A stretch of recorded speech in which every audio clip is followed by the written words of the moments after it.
Former Secretary to the Government of the Federation, Mr. Babachi Lawa, has again raised the issue of Muslim ticket of the APC and announced endorsement of Mr. Peter Obi for president. Back down on support for Bola Tinubu. And the APC has officially come forward to deny fear of beavers against allegation that the party is opposed to the use of the technology ahead of the next year polls.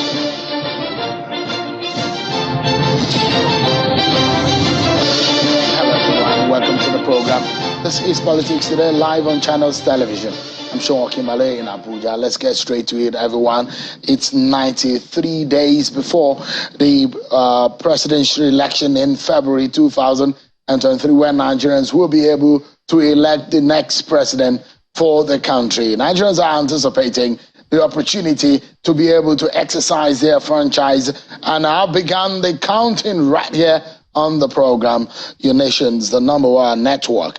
And so Nigeria, count with me, hashtag Nigeria decides. The All Progressives Congress APC has come forward to say they are not afraid of the use of technology for the 2023 general elections. The party was addressing a news conference today in Abuja, and the National Publicity Secretary, Mr. Felix Moka, explains that the party is tasking the Independent National Electoral Commission to ensure that the gap that may be caused by inadequacies of the systems are taken care of, and to ensure a credible process. Mr. Moka says that the party is committed to ensuring a credible process in 2023.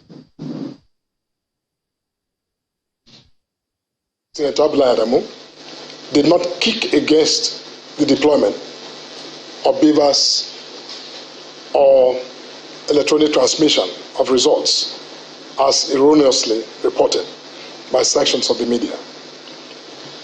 The APC administration of President Muhammad Buhari midwifed the successful reform of the Electoral Act, the introduction of the same beavers, among other technological innovation, and has superintended over credible, free, and transparent elections in Edo, Anambra, Ekiti, and Osun states. Our party and government remain committed to the highest levels of electoral transparency. You had the APC spokesperson there, Mr. Felix Moka. Well, the Muslim ticket, or the same ticket controversy, appears not to be going away anytime soon. One of the aggrieved persons and one of the Christians of the APC in another region of the country, and a former secretary to the government of the Federation, Mr. Babachi Lawa, has come out to disown the APC candidate and endorse the Labour Party candidate, Mr. Peter Obi.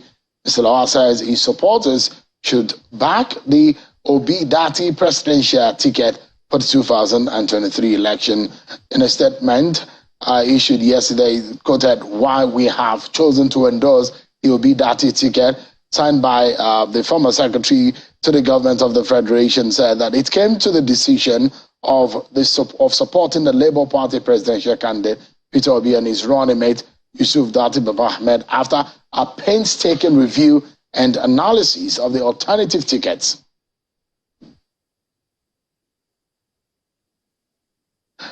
Mr. Babachi Lawal, a former SGF, is here with me in our Abuja studio to discuss some of the reasons and some of the issues raised in that statement. But before we get talking with him, there are a few stories that we need to bring you up to speed on our political roundup.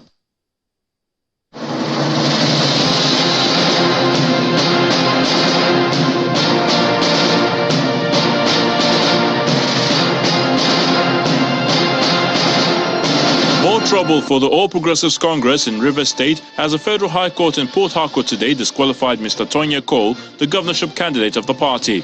In his judgment, Justice Emmanuel Obile held that Mr. Tonya Cole had voluntarily acquired foreign citizenship and had failed to adhere to the Electoral Act. Meanwhile, the Rivers State All Progressives Congress has been reacting to the judgment of the Federal High Court in Port Harcourt, which disqualified Mr. Tonya Cole as the governorship candidate of the APC in Rivers State. the leadership of the party in the state was speaking to journalists in Port Harcourt, the state capital. Toye Cole was born in Port Harcourt, Rivers State, Nigeria, in January 1967. So his citizenship of Nigeria by birth is not in doubt. The People's Democratic Party campaign train today touched down in Ilorin, the Kwara state capital, where the presidential candidate and his running mate and other party leaders were welcomed by former Senate President Dr. Bukola Saraki and other leaders of the party in the state. Mr. Atiku Abubakar says he is impressed by the rally and is confident about the chances of the party in the coming elections.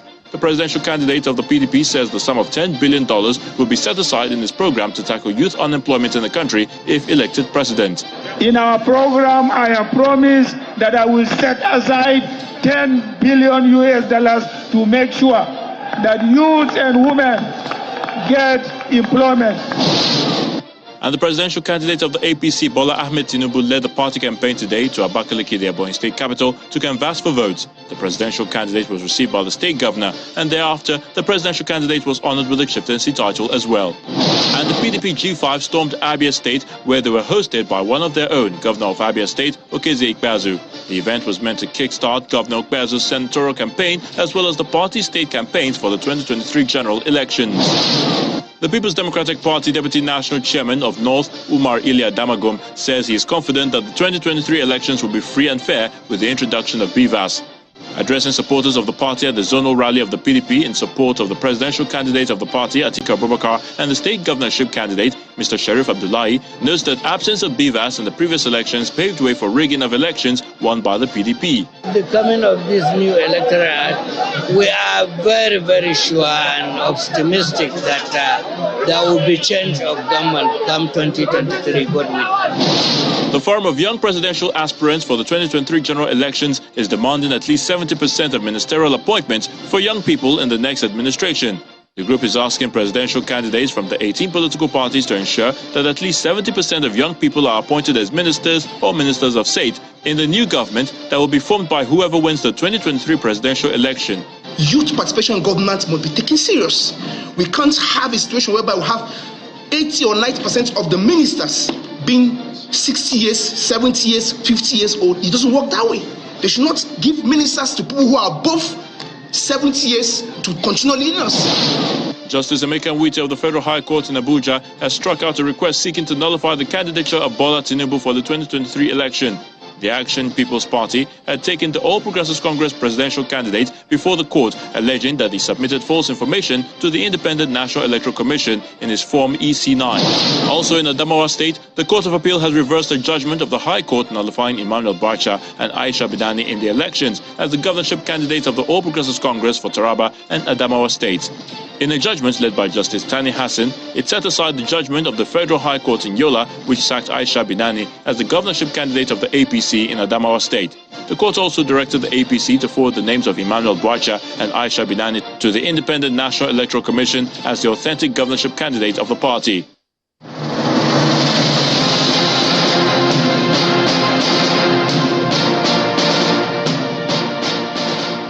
Thank you so much, everyone. Let's get to one of our major conversations tonight on the program, and it is the controversy on the same faith ticket, the Muslim ticket that is being criticized by the likes of Mr. Babachi Lawa, a former SGF, and a former Speaker of the House, Mr. Yakubu Dogara. Some of them who have said they are now endorsing Peter Obi of the Labour Party. What does this mean to their membership of the APC? Are they still members of the APC? Will this change anything for the chances of the APC in the northern region of the country or in the nation at large? Mr. Babachi Lawa, a former SGF, joins us live on the program tonight. Thank you so much for joining us tonight. Thank you, Phil. Thank you very much. Should I say congratulations on your victory at the court? I told you it will be so. You didn't agree that time. But the EFCC, no, it wasn't about me. I was just asking some critical questions about that. So, I mean, the EFCC says they're going ahead to appeal the case. Oh, they can appeal to heaven. We'll get there. We'll meet there. You think you are, you are innocent? 100%. The court has proven it. But if they take it to the topmost, we'll to go the apex court, we'll get there. I said to heaven, we'll get there. Do you think that that case was political? Do you think so? I can't speak for those who did what they did. To my mind, I think they just wanted the seat of the Secretary to the Government of the Federation out of my hands. That's all. They could have used any other method, and they chose this one. But they needed to go to the conclusion of the matter, and they lost. I think they just needed me out of the office of the Secretary to the Government of the Federation. Not that you are guilty in any way. No. With benefit of any side, if there was anything that you did with your company and being in political office, was there anything that you have learned from that scenario? There's nothing to learn there. It's just all lies. So you don't learn anything from lies. You don't learn anything. Who are these people you are talking about? I don't know. They are there. I mean, they know themselves. Obviously, they know themselves. They know themselves. Are they the cabals? I thought you were one of them. I don't know of cabals. I mean, really, the issue of cabal is, I don't understand what cabal means. But you were one of the cabals at the time. It goes without saying, if the Secretary to the Government of the Federation has no influence on the decision-making process of the government, then what is he doing there? They call it the engine room of government. So if there's a cabal, it should be the chief cabal, because he's the chief advisor to the president.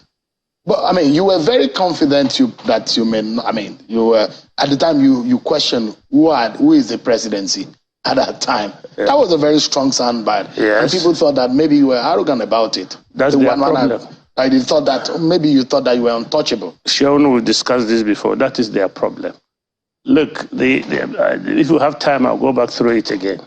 When I was coming, when the vice president called me, and he says, AGF, I says, as he normally does, I would like to see you. I would like us to meet. It was around 2 o'clock. I said, well, sir, I have a visitor here. When I'm through with him, I will come. When I was through with the visitor, I went to the villa. And when I got in, I said, do I sit down, sir? Because that day he was doing like you are doing now. He wasn't looking into my face. He was looking into his paper. You know, not one thing was to lock eyes. So he said, there's a big problem. I said, well, what's the problem, sir? What problem is it that we can't solve? He says, and what is this problem? The president has said we should investigate this matter between you and the Senate. I said, I thought that matter had been put to rest because the president had dismissed it. The president had directed the Attorney General to write me for explanation. I did. I attached my document. The president dismissed it. I said there was no case there. Second, they didn't follow any due process. So, well, I said, well, sir, I don't know what. So he said, what is it about, by the way? I said, I wouldn't know, unless what I read in the papers. So he said, okay. He has told us to investigate anyway. I said, well, that is good. Now, then he looked up. You say it's good? I said, it's good. As he said, well, do you think it's good? I said, because this National Assembly thing is trialed by media. They didn't call me. They didn't want anytime I wanted to show up, they would say they had nothing to ask me for. So it's trialed by media. And so somebody who is dispassionate about it, who is neutral, will get to the root of the matter and you find the truth. And that will be cleared. So he said, oh, okay, so sit down. So I sat down. So he now said, of course, you might have to step aside. He said specifically, very pointedly, he said, though the president did not say so, but you might need to step aside while the investigation is going on. I said, sir, is that necessary? He said, yes, it's necessary. I said, okay, fine. Now I'll go for holidays. I've been trying to go for medical checkup, but the president wouldn't let me because he would jokingly say, there's no deputy SGF. Go and die on that chair. So I said, but now this opportunity for me to go. He said, oh, no, SGF, you can't go. I said, why not? He said, because we might call you to state your own side of the story. I said, okay, fine. Then you put it in writing, would you? What you want me to come and discuss? He said, of course we will do. So I said, when would that be? He says, maybe Monday. Now it was a Wednesday. So I said, okay, is that all? He said, yes. So I stood up, and as I was going out, as I opened the door, he said, oh, by the way, SGF, you understand we might have to inform Nigerians that you are going to be investigated and you'll be on suspension. I said, of course, if you think so, that's okay with me. Now, there's a system we established with the president. If you are going to be removed which we do from political appointees, the president insists you must phone the person and explain to him that in 2 days' time, we will appoint you a replacement or something like that. The president's reasoning is that he doesn't want you watching television with their family members and they are announcing your removal. Or maybe you are in the United Nations somewhere. So he says you must tell the people, give them 2 days minimum, so they can tell their family. So I now asked him, so when is the president, when are you going to make that announcement? He says, by Saturday, I think. So, okay, thank you very much, sir. So that's how you were. So that's why the announcement was made. And no, wait, I have to finish. That's the tail end, because to get the answer of question. As I was going out of his office, going downstairs, it looks like the whole of journalists in Nigeria were there. They ambushed me. They were not normally there. They normally stay with the president's side, but now they are all in the VP side. So somebody asked, sir, is it true you have been suspended? I was surprised when he said he will be announcing on Saturday. And here it appears I was the last person to know that I've been suspended. We continued to, I didn't answer them. I said, you must tell me who informed you that I've been suspended, in the light of what the VP had just told me. So we continued sparring like that until I got to my car. And they blocked me. They said, sir, you must tell us whether you are suspended or not. I said, who told you this information? Who gave you this information? They said, sir, there was a press release. I said, from who? They said, from the presidency. I said, who signed the letter? They kept quiet. I said, who is the presidency? Because when they are talking of presidency, they are talking of the office of the SGF and all the parastatals that report to the president through the SGF. Let's move on to the topic of today. So, at least you have opportunity to explain yourself today. No, I did. I've done it with you before. Right. You didn't want to believe me that time. No, it's not about me believing you. Yeah, okay. The fact that you have to explain yourself in front of the court of law. Today was late yesterday night. I didn't have to explain to the court of law, remember. I didn't. No, but you won in the court. Yeah, but the whole essence of the court was, the court felt that they had no case. So I didn't defend, there was nothing to defend. Yeah, Mr. Lawal, let's move on to today's conversation. Now, you wrote that statement. Does it mean that you are no longer a member of the APC? There are two different things. In a democracy, you are allowed to disagree, even within a party. So you're still a member of the APC? Oh, yes, I'm a member of the party. But you have endorsed I've endorsed Peter Obi. Is he on your own volition, or you have your supporters with you? Well, let's get here. The thing is, it's not as if Dogara and I are the only people in the movement. Long before then, we have a group of Christians in APC when we sense this trend had been going on since the merger of the party. APC has always sidelined the Christians in the party. So we have this pressure group where we continue to push for the inclusion of Christians in the politics of APC. Now we're about 40.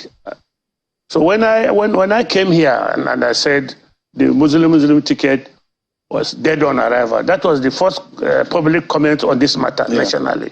I said it was dead on arrival. So when I got home, they came, sir. So what do we do? So 40 of us or more continued to strategize on what next to go, what next to do.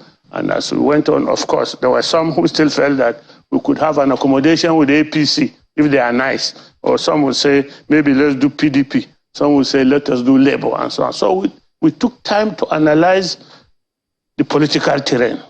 We took time to analyze the political parties in the light of the current dynamics of our political system. First, the cry of marginalization. Second, we felt that we should support a party that has the potential to win the election, so that at least Christians will not be out of the political scene. So we did all this. And of course, quite a few disagreements. And we to be sincere, we met. APC didn't bother to come to us. APC, up to now, they didn't bother. When you say APC, you're talking about the president, the national chairman of the party, and even the candidate. Everybody. The candidate is behaving as if he's already the president. He doesn't need to talk to us. But the candidate was your very good friend.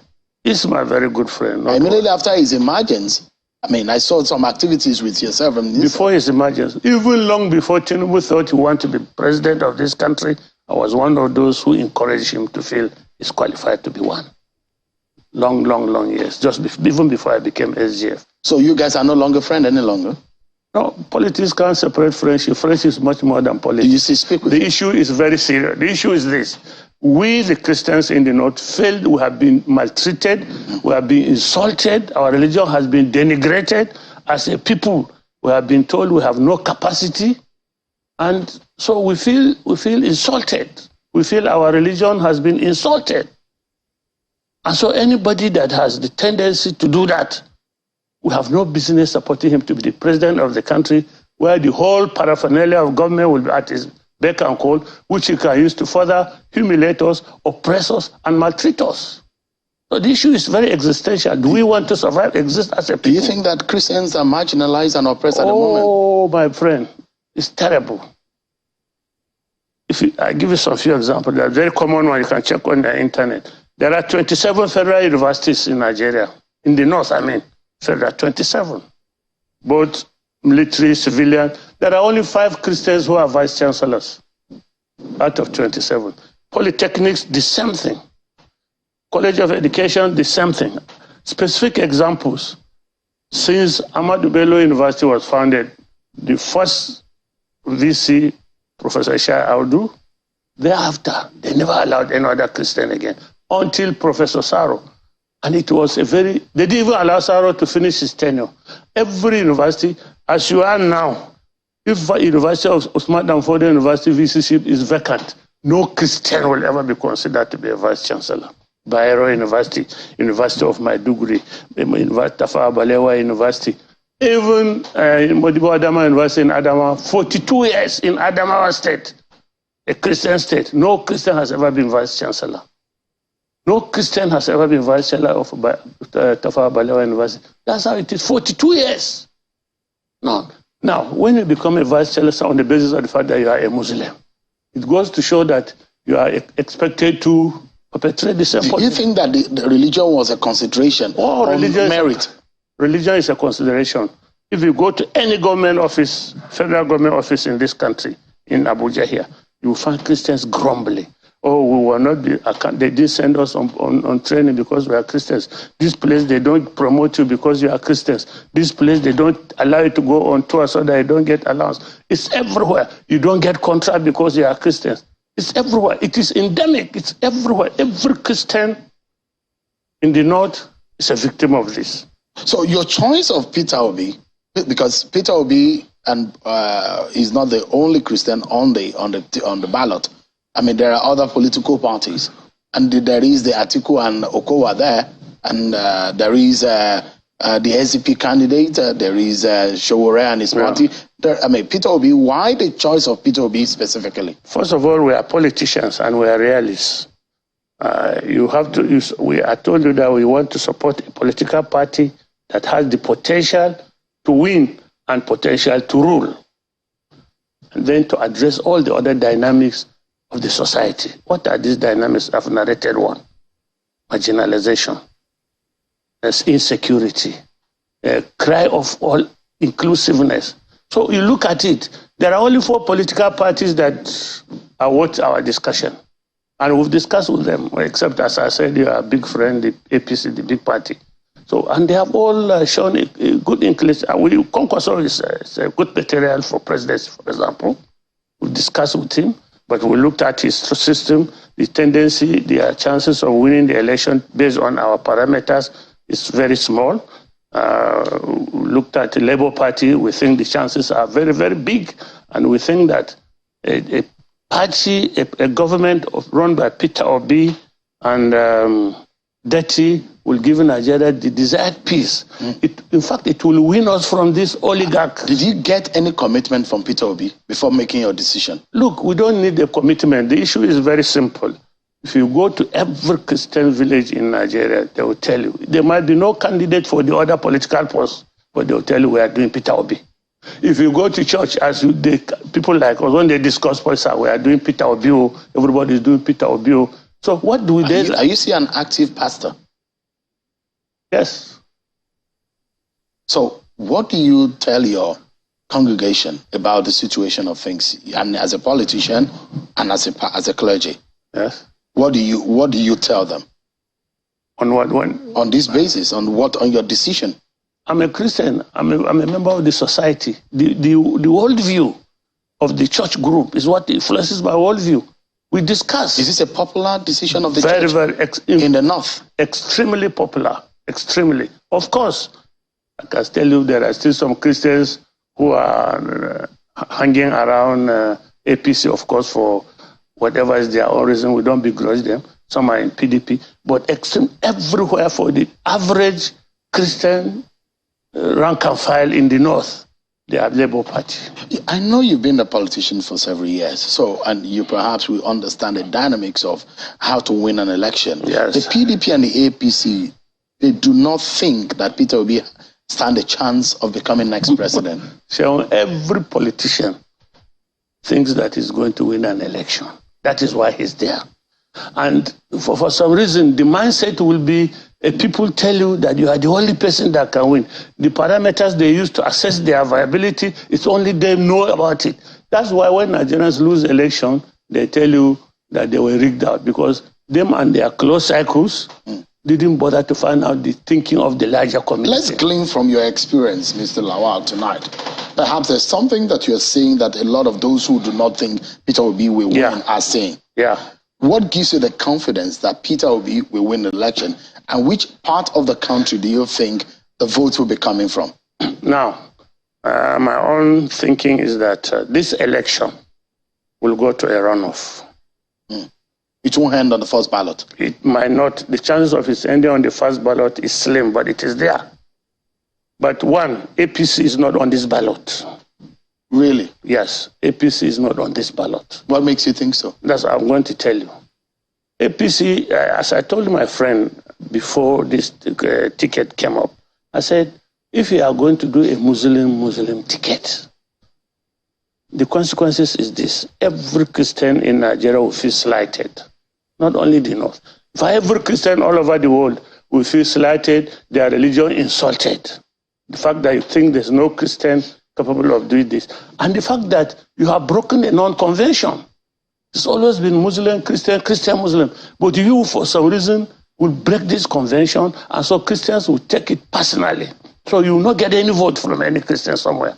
I say, and my friend, if you are going to do a Muslim ticket, how on earth can you expect to beat Atiku or Okonkwo in the north? Atiku, a Fulani Muslim, a prince. Atiku, this is his 5th run. Every run he accumulates some experience and skills. You have no experience in presidential election. Essentially, you are relying on people that are unreliable. So how are you going to get the votes in the north? So my thinking is that Bola will not get 25% in Kebbi, Sokoto, Zamfara, Kano, Yobe, Borno, maybe 25%, maybe. In all the House of Fulani states, it goes nowhere. Now he has fought the Christians. He has antagonized the Christians. So he loses Adamawa. Of course, Adamawa is Atiku territory. He loses anything from Gombe. Because of bad governance, the people have abandoned APC. He loses Taraba. He loses Plateau. He loses Benue. He loses Nasarawa. He loses Kaduna. He loses. Where is he going to get the votes? He will get the votes in the southwest because of affinity. It's our turn syndrome. It's our son syndrome. And maybe, and I told him, Bola, these mega churches that have millions of members are Yoruba churches, the big churches, Living Faith, Deeper Life, Redeemed, Love, whatever, Love World, or the other one. They are all churches, and these are the people that are the major opponents of a Muslim ticket. So you can't even count on the Yoruba votes totally. And Atiku, in any case, PDP has always been strong in Southwest. So why are you going to get the votes? You don't even, during the convention, you didn't even allow us to go to the Southeast. So it's a waste of time and money.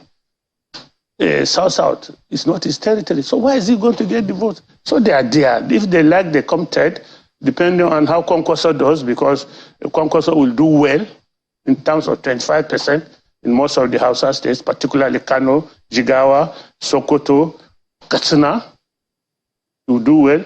The candidates, the good candidates that couldn't get tickets in APC or PDP have taken the tickets in Nasarawa, from NNPP. So they have solid candidates that are electable.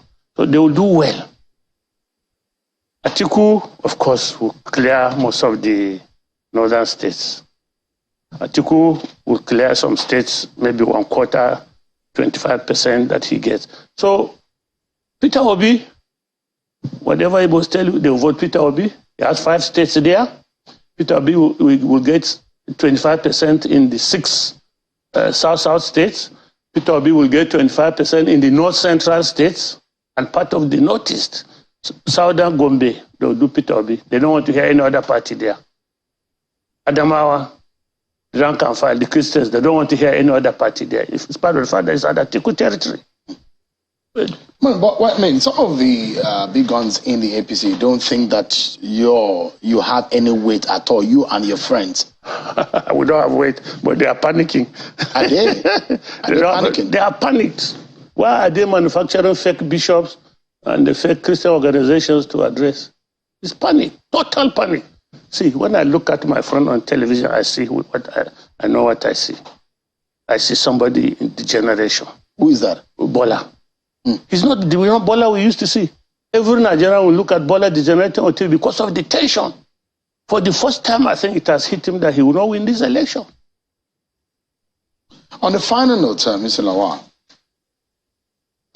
you wrote there in part of your statement, you said that the APC ticket goes against the grain of the Nigerian politics, which you have explained in part.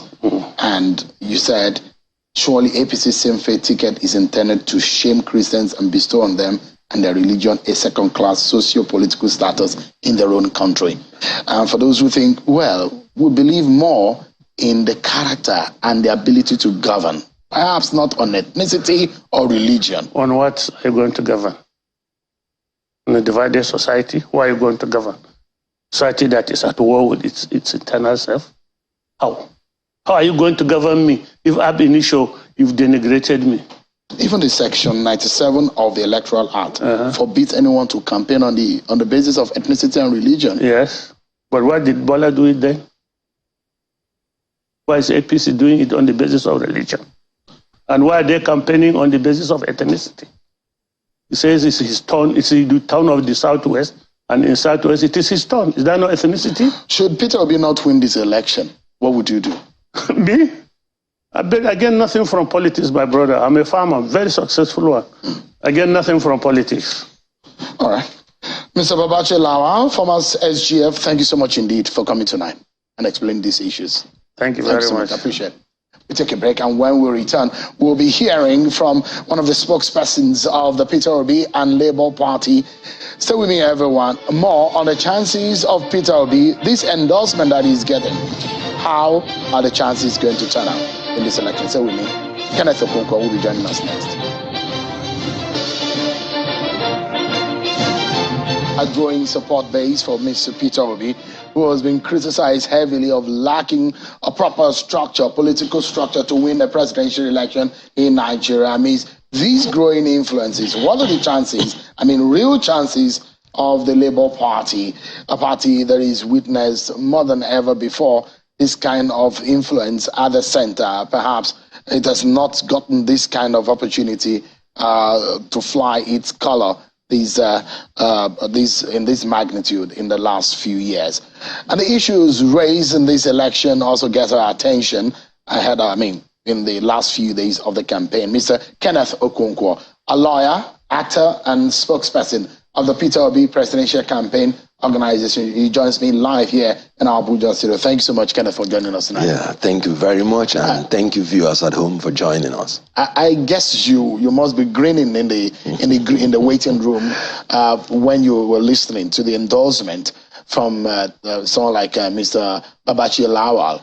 How does that come to your principle and your party?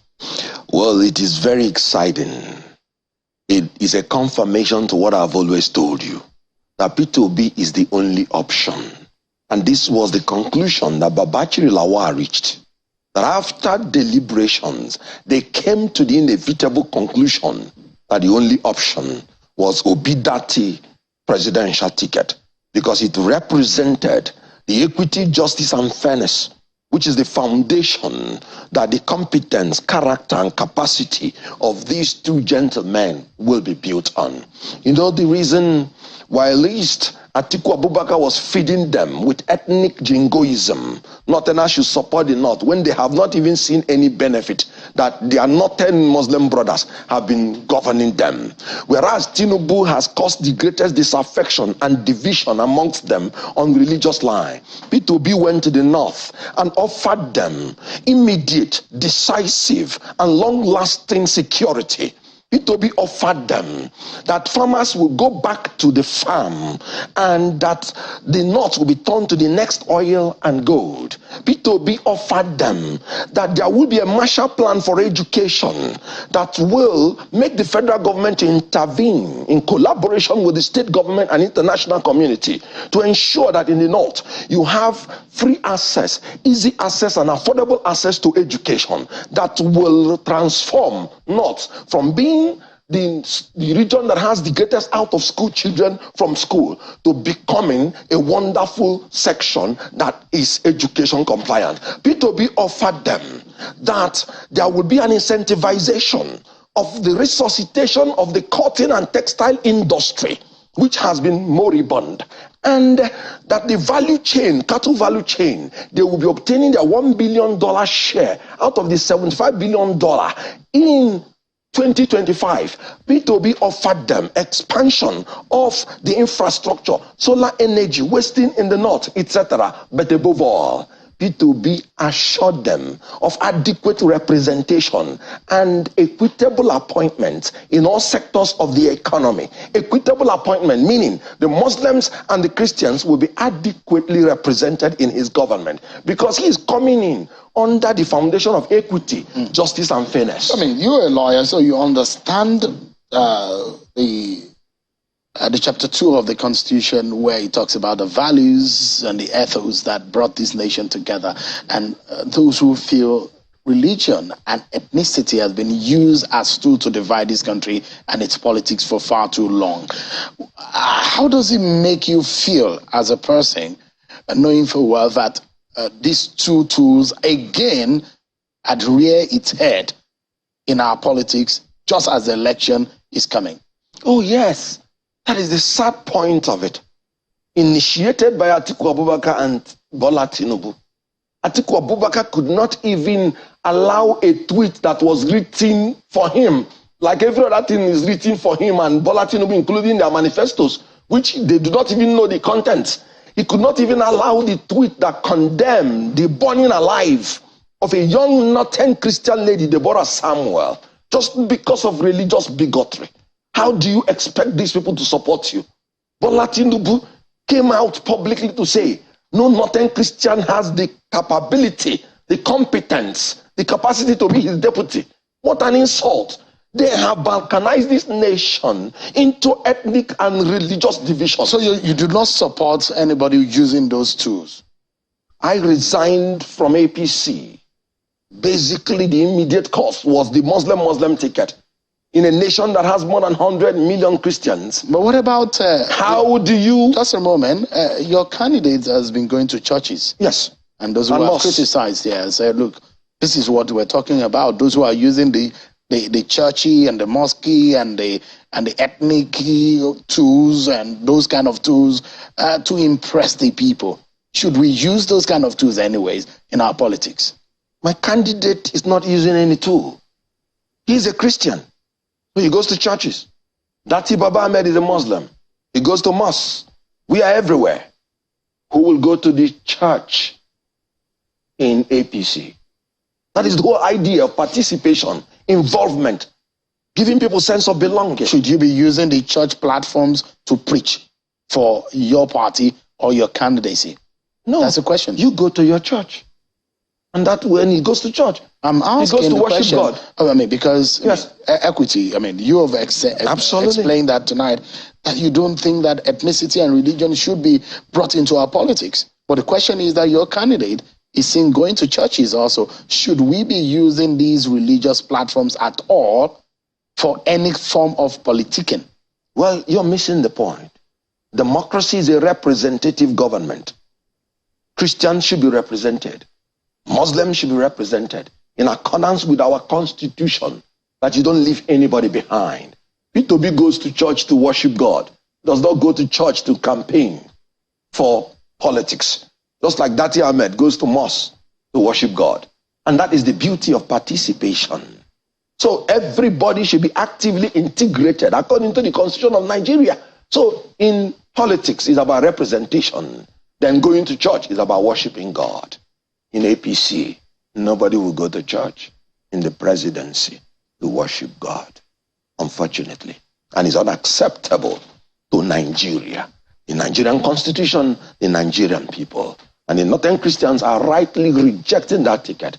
And not just the Northern Christians, even the Northern Muslims. Because in Islam, the worship of God, there are 4 reasons for the writing of the Quran, but I'll just take one, which is the promulgation of the worship of God and the essentials of justice. In Islam, it is not allowed that you should denigrate or destroy the integrity of any religion or any party. In any multinational, multi-religious society, Islam welcomes justice. No true Muslim will support APC Muslim ticket. And you can quote me on that. Let's look at what this means. If you can summarize what the endorsement for the APC was said. Look, Babachi Lawa and his friends, politically speaking, in fact, they've criticized that some of them are not even capable of winning their local government for the party in any ways. They've used the party platform for their own gains.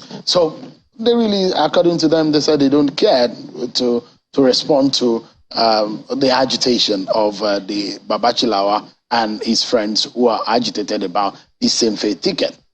Good. Now, you know what? I heard one spokesperson of APC sitting down here denigrating the Secretary General of Northern Elders Forum, that they do not even have up to 10% of the Northern support. In Labour Party, P2B wants to carry everybody along. We need that 10% because we don't want to leave anybody behind. Let me tell you, the greatest undoing of the APC candidate is in his unguided and unsalutary method of trying to play God. Remember, we talk about the Lord of Bodleian, and he has an uncanny relationship with the king of Babylon, the city of corruption. Recall that Nebuchadnezzar said that he built the hanging gardens of Babylon, not God. And God warned him, be humble and give respect to me, and he refused. And God struck him and he became a human monkey.